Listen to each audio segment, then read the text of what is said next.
con 6 minutos. ¿Qué tal? Buenas noches. Bienvenidos a esta transmisión extraordinaria de RPP Noticias en sus plataformas de radio, televisión y web. Soy Jaime Chincha y los acompaño en el día 32 de la emergencia nacional.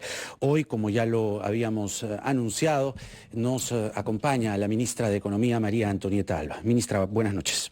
Buenas noches, Jaime. Muchas gracias por la invitación para comentarte cuál es el estado de avance del plan económico para enfrentar el coronavirus. Creo que es una de las cosas que más está no solo interesando, sino inquietando y preocupando a la gente. Pero yo quería comenzar con la noticia que se ha conocido hoy, que no se pudo desarrollar con prolijidad sobre los bonos globales por 3.000 millones de dólares. ¿Eso qué significa? Porque la gente entre el bono 380, el bono independiente, esto del bono global vendido afuera o colocado afuera, se le cruza un poco. Pero principalmente explicar, ministra, qué importancia tiene en el momento actual y qué espalda nos va a dar para el tramo que viene. Sí, gracias, Jaime. Nosotros nos hemos planteado como gobierno un plan ambicioso, uno de los más ambiciosos de la región, y obviamente este plan requiere financiamiento. El plan tiene una parte de gasto público que la recaudación no va a alcanzar para financiar este plan ambicioso. Entonces hemos diversificado de dónde íbamos a sacar los recursos y hemos salido a endeudarnos. Hemos salido a endeudar por 3.000 millones de dólares para tener liquidez para financiar este plan, y creo que hay dos noticias muy importantes.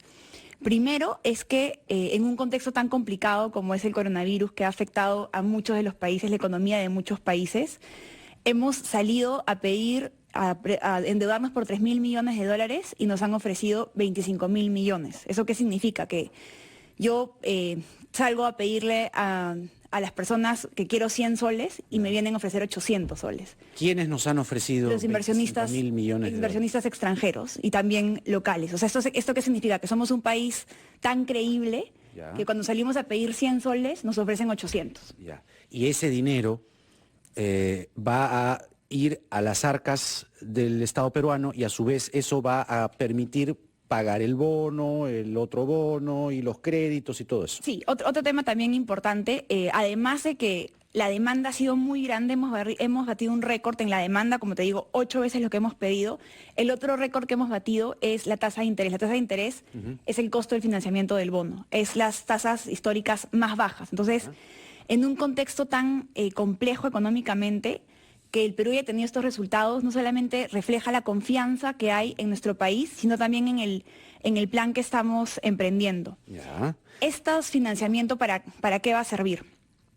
Nosotros hemos presentado un plan que tiene 2 etapas, una etapa de contención y una parte de reactivación económica. Estamos ahorita en la contención. Estamos en la contención, pero ya preparándonos para la reactivación económica hemos pedido facultades para eso. Este plan, por ejemplo, en la parte de reactivación económica estamos planteando un decreto legislativo para temas de inversión pública. ¿Para qué va a servir estos recursos? Para construir colegios, para mejorar caminos. Eso es parte del plan de reactivación económica. ¿Y entonces, eso se saca con lo que se está consiguiendo con los bonos?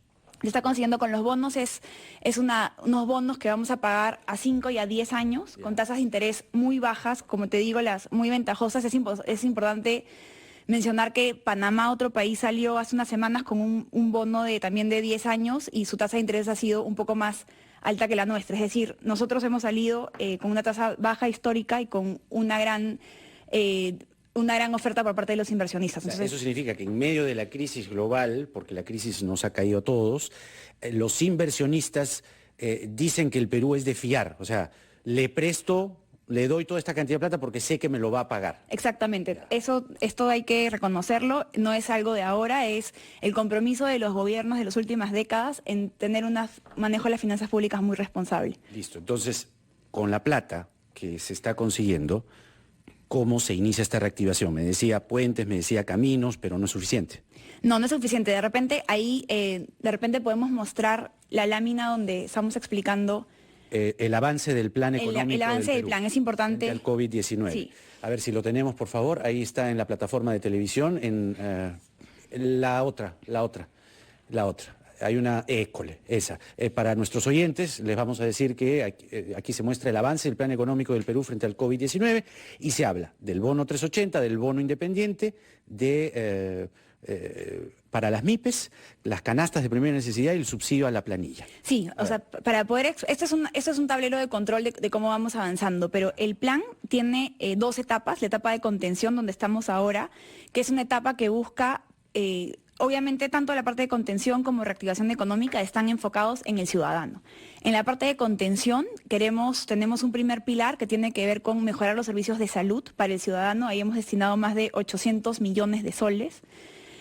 Luego también hemos destinado más de 200 millones para temas de limpieza en colegios, en universidades, en el transporte público, y también hemos destinado recursos en el marco de la cuarentena para las Fuerzas Armadas. Entonces, la parte de contención tiene un primer pilar que es atención de la emergencia, es cómo mejoramos los servicios al ciudadano. Un segundo pilar tiene que ver con el soporte a las familias. Ponga el otro cuadro, por favor. Ya.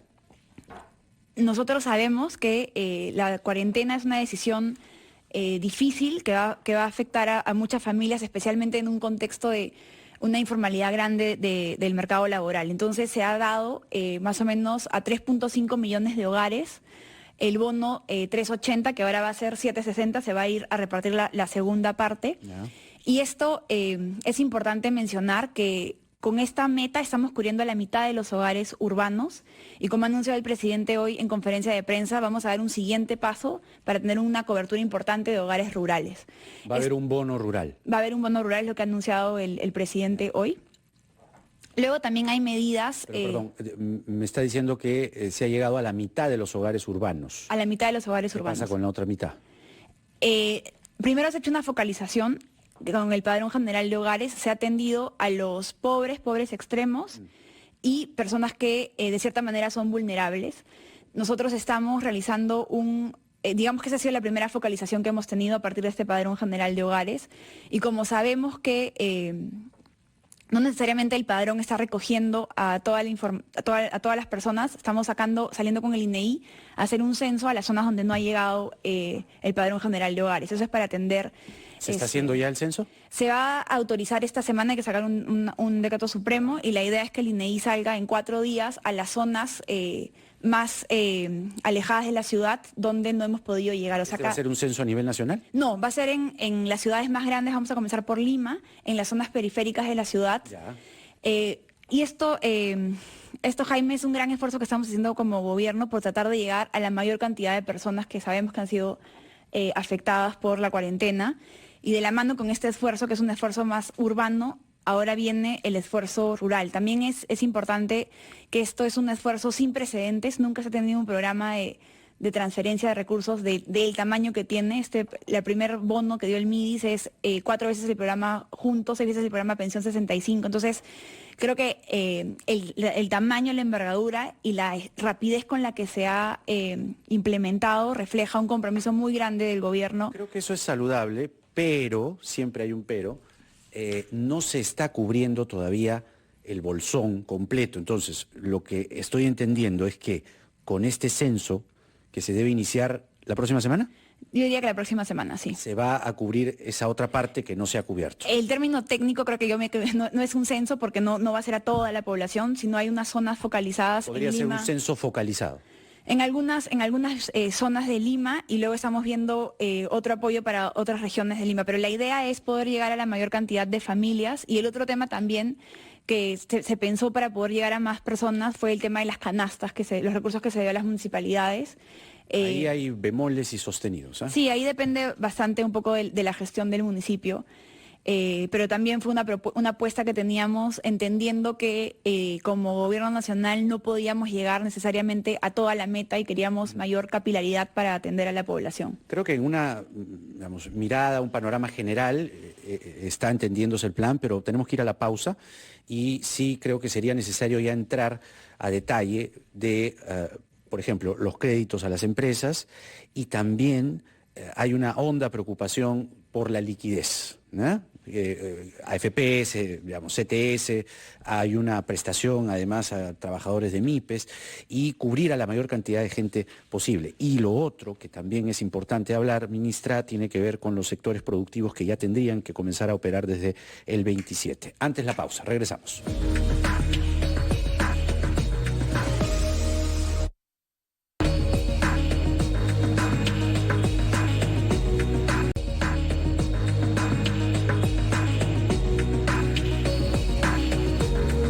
RPP Noticias en sus plataformas de radio, televisión y web. Estamos conversando con la ministra de Economía y Finanzas, María Antonieta Alba, y quedó pendiente, antes de ir al corte, qué va a pasar con la liquidez o cómo se está viendo el tema de la liquidez. Y aquí pues hay muchos flancos y sería bueno sintetizarlo, pero ir al punto directo.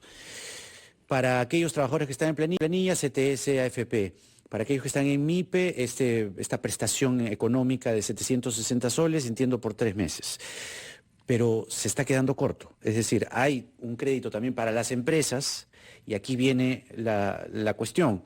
Hay un crédito que se está abriendo para las empresas para que paguen planilla, pero ¿cómo acceder a ellos? A través del banco. Y ahí está la discusión del banco, cuánto interés le pone, en fin, ese tema, por favor. A ver, ahí ha habido una gran discusión que creo que ya se ha aclarado en los últimos días. Efectivamente, Jaime, para nosotros es muy importante, así como queremos dar soporte a las familias, es que en este momento también hagamos contención para que no se afecte la capacidad productiva del país. Tenemos que preservar el empleo. Entonces, uno de los mecanismos que se diseñó con el Banco Central fue un programa que da liquidez a las empresas con garantía del Tesoro Público. Y como se ha aclarado en los últimos días, la tasa de interés va a ser definida en un mecanismo de competencia. Yo sé que hay una gran preocupación de los ciudadanos, de los empresarios, pero se ha diseñado un mecanismo para que haya competencia y se asignen a los bancos que ofrecen las mejores condiciones. Una suerte de subasta. Es una subasta. Ya, pero no es que el banco arbitrariamente va a decidir el interés. Van a competir. Van a competir. Van a competir y se va a ser asignado para los bancos que ofrezcan las mejores tasas. Ya, pero hay un margen, porque el BCR está otorgando a 0.25% el interés. 0.5 es la tasa repos del Banco Central. Luego hay ¿Qué es la tasa repos? Es la tasa para este instrumento de darle liquidez a los bancos. Luego hay un costo adicional para el Tesoro Público que da la garantía y para COFIDE. Al final del día, ahorita estamos hablando de el piso es un punto de tasa. Ya. Y la idea es que a través de ese mecanismo competitivo, que ese es quien está organizando todo este proceso es el Banco Central, como quienes manejan la política monetaria del país, y en eso tenemos que saber que ellos son autónomos. Uh-huh. Eso es algo que respetamos mucho. Se va a dar este mecanismo de subasta. Ya.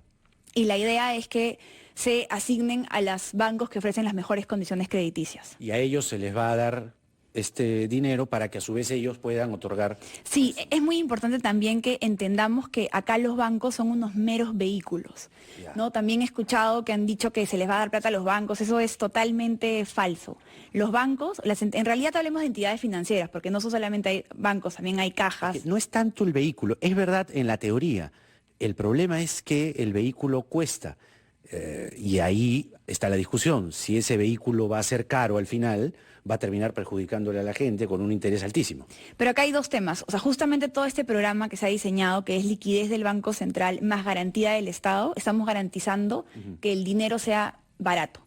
Y la idea con el mecanismo que ha diseñado el Banco Central es que el hecho que este dinero sea barato en la primera etapa sea trasladado a los clientes. Entonces, yo creo que ese mecanismo de competencia va a ser el que va, para dejar un poco tranquilos a los ciudadanos, que ese mecanismo es lo que va a permitir garantizar las mejores condiciones. Garantizar, y ahí viene la palabra garantía. Ha habido una discusión, ¿por qué no se ha decidido otorgar el 100% de garantía? Varios exministros de Economía lo están diciendo. ¿Cuál ha sido el criterio? Porque, a ver, se tiene que pensar en la gente, en las empresas y también en el sector, en el Tesoro Público. ¿Por qué no se ha dado el 100% de garantía, si es una emergencia? A ver, acá había que tomar una decisión de tener un balance entre que la liquidez fluyera rápido, pero también desde el punto de vista del MEF había que hacer de cierta manera corresponsables a las entidades financieras, porque no queríamos que por un tema también de responsabilidad, porque al final cuando se activen estas garantías se va a pagar con los impuestos de todos los peruanos, ¿no? Si al final algún crédito hace default, lo que se hace es que Si alguien no paga. si alguien no paga, viene el Tesoro Público, que son todos los Y eso contribuyentes. lo parcha, digamos. Exactamente. Se va a parchar con la plata del Tesoro Público. Exactamente. Entonces, nosotros queríamos preservar un poco de responsabilidad también, que las entidades financieras sean corresponsables, que de cierta manera hagan una evaluación de este tema. Y solamente para que tengas una referencia, Jaime, los países de la región, como Colombia y Chile, que han implementado el plan, han llegado a 85% de garantía. Nosotros hemos sido mucho más audaces y hemos llegado a 98% de garantía, y nos parece que eso es un balance entre la liquidez rápida, pero también una corresponsabilidad de las entidades financieras. Queda en la percepción o en el ambiente que, este es un grueso de críticas, no es todos, pero hay un grueso de críticas, y me gustaría que responda a esta crítica que sostiene que el gobierno ha favorecido más a las empresas y no a la gente. Mira, si quieres veamos números. Sobre el tema de las empresas, lo que tenemos que considerar que las empresas dan empleo. Ya. Entonces, el hecho que se mantenga el aparato productivo es que se mantengan los empleos. Pero a este momento te enseño los números. Dentro del plan de las medidas, cuando vemos qué recursos se han dado para las familias, vamos en 19.000 millones, y en qué recursos se ha dado a las empresas hasta la fecha son 12.000 millones. Pero lo más importante, yo creo que no hay esta dicotomía entre empresas y personas, porque al final del día las empresas dan empleo. Lo que sí, Jaime, como gobierno y como ciudadana, así como me parece antipatriótico que un funcionario público robe en este momento de emergencia, en general que robe, pero que por ejemplo haya un acto de corrupción, también me parecería antipatriótico que hayan empresas que estén lucrando con esta situación. Y probablemente las hay. Probablemente las hay, así como también probablemente haya funcionarios corruptos. Eso me parecerían actos antipatrióticos, y yo creo que las empresas no deberían utilizar este momento para lucrar, así como tampoco los funcionarios públicos deberían corromperse en este momento. Probablemente ahí quizá faltaría la firmeza, ¿no? La firmeza, no sé si desde el brazo legal o alguna herramienta que diga, más allá de decirles, oiga, eso es antipatriótico, decirles, ¿qué les pasa? O sea, ¿cómo pueden ustedes hacer eso? Lo voy a sancionar de esta forma, tarjeta roja, algo concreto. Es decir, no hay una sanción para aquellas empresas que lucren con esta situación. Les puedo contar ejemplos. Me están pasando, por ejemplo, los créditos de los bancos están haciendo cobranzas coactivas. Yo no sé si eso cabe en este momento. ¿Cabe una cobranza coactiva en este momento? Mira, cualquier práctica antimercado, anticonsumidor, obviamente tiene que ser denunciada en Indecopi. Tenemos los canales para hacer estas denuncias, y creo que ahí, si obviamente si hay alguna falta, tiene que ser sancionada. Otra, por ejemplo, las AFPs no están respondiendo. Dice que no les están depositando a tiempo.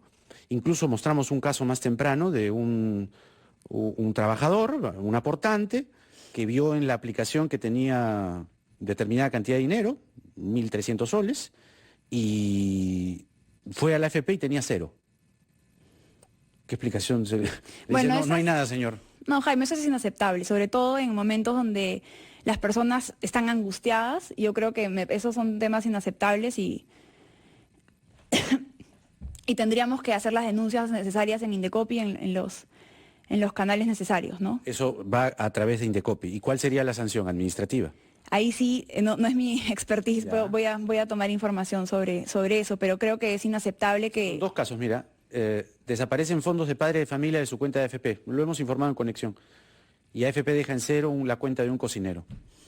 ¿Cómo ocurre eso? Bueno, lo que podemos hacer en el cortísimo plazo es pedir explicaciones a esas AFPs, pero sí creo que en este contexto de emergencia, en este contexto de mucha vulnerabilidad, esta clase de comportamientos creo que tienen que ser totalmente rechazados. O quizá la propia CONFIEP o algún organismo empresarial podría salir a, digamos, desautorizarlos o levantar la voz, ¿no? De acuerdo, sí. Creo que son actos que hay que repudiar y rechazar. ¿Qué actividades se van a permitir que se vayan incorporando gradualmente a la economía después del 26 de abril? Estamos justamente en eso, Jaime. Se ha dado un primer encargo a los ministros que analicen cuáles son aquellas actividades que de cierta manera pueden salvaguardar algunos principios como la distancia social, que no haya muchas aglomeraciones. Justamente hay un encargo para el Consejo de Ministros y la próxima semana ya podríamos comenzar a difundir cuáles son las primeras actividades, ¿no? Pero sí es importante que todos sepamos que la apertura tiene que ser gradual, si no todo ese sacrificio que hemos hecho en estos que vamos a hacer en estos más de 40 días, lo habremos desperdiciado. Por ejemplo, ayer el ministro de Defensa adelantó que se estaba contemplando seriamente que los deliveries ingresen a la cadena productiva. Eso es uno de los temas que se está evaluando, pero obviamente primero el requisito es que se aprueben unos protocolos sanitarios y obviamente las empresas estén en la capacidad de cumplirlos. Eso es parte de un plan en el que ya estamos trabajando y la próxima semana ya se podría dar. Va. Se está evaluando ahorita. Hasta que no esté aprobado el plan no se podría confirmar. Está en una evaluación seria. Ahora, de los sectores productivos, ¿cuál es el más golpeado? ¿Turismo puede ser? Turismo, turismo, restaurantes, que también está relacionado y que yo creo que es el sector que, bueno, también las industrias culturales, ¿no? Cines, sí, claro. Teatros. En realidad, creo que todos los sectores están golpeados. ¿Y hay forma de contenerlos con los créditos, por ejemplo, o va a ser muy difícil? Porque eso solo les va a dar liquidez, pero no les va a dar solvencia. Sí, yo por eso también he dicho que en algunos sectores, o sea, además de estas políticas transversales, hay que hacer políticas sectoriales. En algunos casos hay que no es tanto una reactivación, es una reconstrucción del sector, ¿no? Sectores como turismo, que han sido los primeros en verse afectados y los últimos que van a salir también a reactivarse. Entonces, o sea, pero es consciente que sí se van o ya se están produciendo quiebras. Sí, por supuesto, por supuesto. Hay algunas empresas que el flujo de caja no les alcanza para más de 15, 20 días. Justamente por eso es que el gobierno ha sacado estos instrumentos de liquidez, ¿no?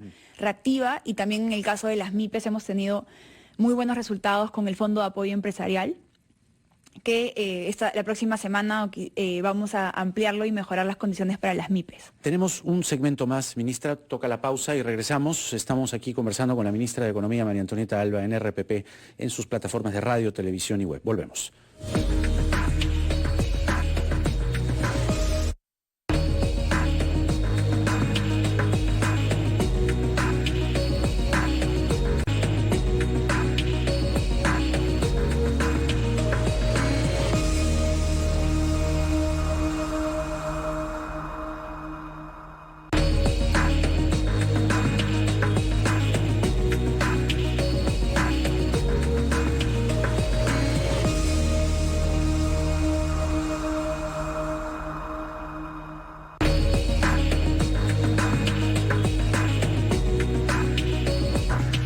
8:34 minutos, estamos con la ministra de Economía y Finanzas, María Antonieta Alba, y vamos ahora con preguntas cortas que también son parte de la discusión.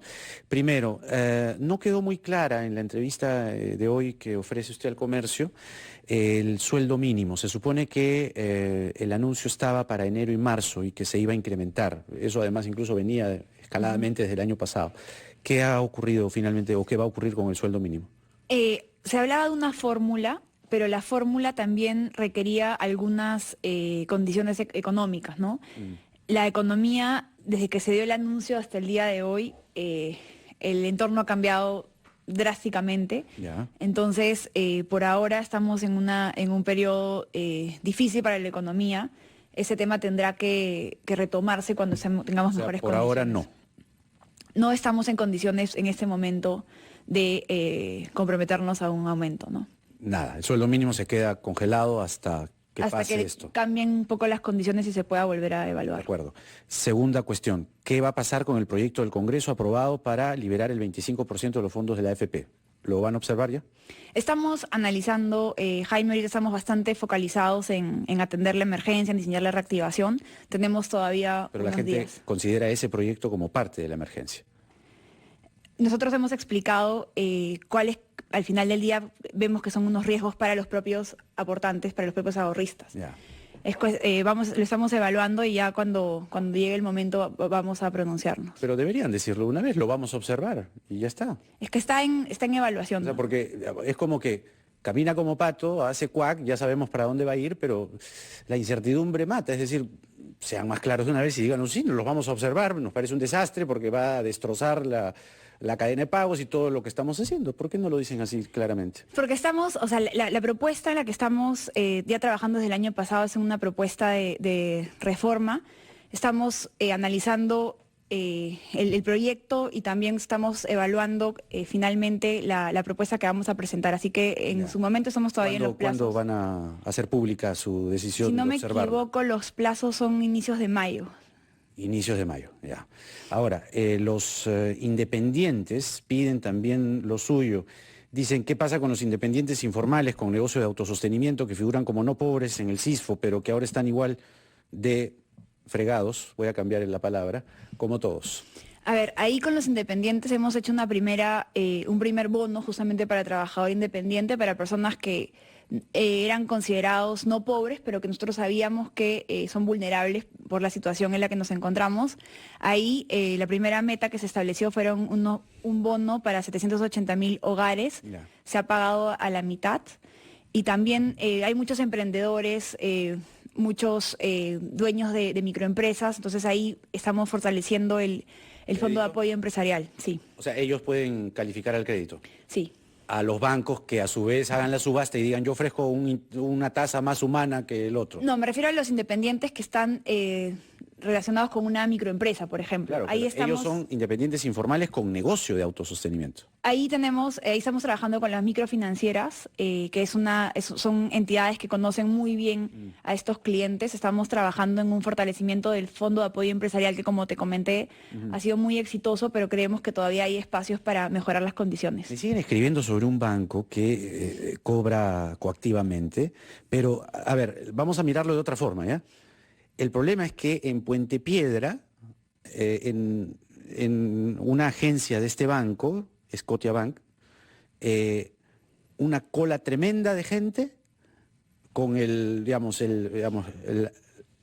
respetando la distancia de vida para que no le hagan la cobranza coactiva. Ya, o sea, si eso está atentando directamente contra la emergencia. Bueno, ¿Qué hacer con esos bancos? Voy a tomar contacto con el banco para entender un poco qué está pasando, pero definitivamente las prácticas no pueden ir contra... No pueden hacer cobranzas coactivas ahora. No, sobre todo contra la estrategia sanitaria, que es la distancia social. Lo voy a tomar información y te comento. Ya. Rocío Silva Santisteban, congresista ella, dice que el gobierno debería evaluar un bono para todos, dice, de 1.000 soles, con solo el DNI. ¿Es eso posible? Creo que nosotros ya estamos tomando medidas bien ambiciosas. El primer bono que hemos dado para 3.5 millones de personas cuesta más de 2.600 millones de soles. Y en un contexto donde los recursos son escasos hay que priorizar en las familias más vulnerables. O sea, no tenemos todavía la presión tributaria, no recaudamos lo suficiente para una medida de esa magnitud. Por eso es que los esfuerzos los hacemos focalizados en las familias más vulnerables. A ver, nos preguntan también sobre medidas tributarias especiales que también se han anunciado un poco en la entrevista del Comercio hoy para los sectores más afectados. Medidas tributarias que se están contemplando. ¿Eso ya está caminando? Eso ya está caminando. Tenemos plazo hasta también en la quincena de mayo, en el marco de la delegación de facultades. Estamos pensando algunas facilidades para el fraccionamiento, menores tasas de interés, menores tasas por el fraccionamiento. Estamos justamente trabajando en eso y a finales de este mes o primeros días de mayo vamos a anunciar las medidas. Otra cosa que también la gente nos está escribiendo es sobre las pensiones en los colegios. No quiere pagar la gente. La gente dice, me resisto a pagar por un servicio que se le colocó determinado valor a cambio de determinadas contraprestaciones, a cambio de determinados servicios muy concretos, el colegio, la carpeta, la biblioteca, el patio, etcétera, y por eso pagaba 2. Ahora estoy en la casa, en la computadora, soy casi el asistente del profesor o profesor en muchos casos de mi propio hijo, hacen sus clases virtuales, pero me siguen cobrando lo que me cobraban antes. ¿Qué van a hacer ustedes? Eso corresponde al ministro de Educación, no quisiera meterme en detalles de otro... Pero digamos, estamos hablando de la economía del hogar. Sí, sabemos, efectivamente hemos tomado nota que porque ya se han reportado algunos problemas con algunos pagos, alquileres, colegios, pero ahí el ministro de Educación está evaluando cuáles son las medidas más importantes. Lo que más importa es los estudiantes, los alumnos, que no hay un retraso en sus logros de aprendizaje. Claro, pero eso es tarea del ministro Benavides. Pero creo que el lado económico, es decir, la economía del hogar, sí tiene, digamos, algo concreto, o tendría algo concreto que decirnos, porque creo que, me parece que ha dicho hoy día, o en estos días, que se está trabajando en esto de las pensiones, algo de subsidios, ¿puede ser? No, se ha identificado la problemática que hay y se está viendo cuál es la mejor forma de asegurar que los estudiantes accedan a educación. Por ejemplo, se está evaluando la parte en la zona rural, que también lo ha anunciado hoy día el presidente, el tema de la educación a distancia, con una gran apuesta digital. Se está evaluando y cuando hayan ya decisiones concretas, el ministro de Educación las comunicará. ¿Cuándo podrían, digamos, tener ese anuncio concreto? Mañana va a haber una primera aprobación justamente de los temas de educación rural, que es una gran preocupación también del presidente, y en los próximos días el ministro de Educación va a confirmar cuáles son las medidas que se van a tomar. Pero digamos, partamos de la lógica, no sin ponerla en compromiso, pero partamos de la lógica que ¿pueden los colegios o deben los colegios cobrar lo mismo? En realidad, si no están ofreciendo el mismo servicio, debería haber también un ajuste, pero también recordemos que hay planillas que pagar, entonces yo creo que en los colegios también podrían, obviamente los que están formalmente constituidos, también podrían evaluar los mecanismos de financiamiento también podrían utilizar algunos de los mecanismos de reactiva, el FAE, eso es una alternativa que tienen. Pero lo que estoy entendiendo, sobre todo en el primer párrafo de su respuesta, es que los colegios no deben cobrar lo mismo. Es decir, si hay un servicio, ¿no? Yo te ofrezco un servicio por esto, que incluye local. Yo entiendo lo de la cadena de pagos también, ¿eh? Está clarísimo. Esta es una crisis en la que todos tienen razón, pero la gente, pues, ¿no?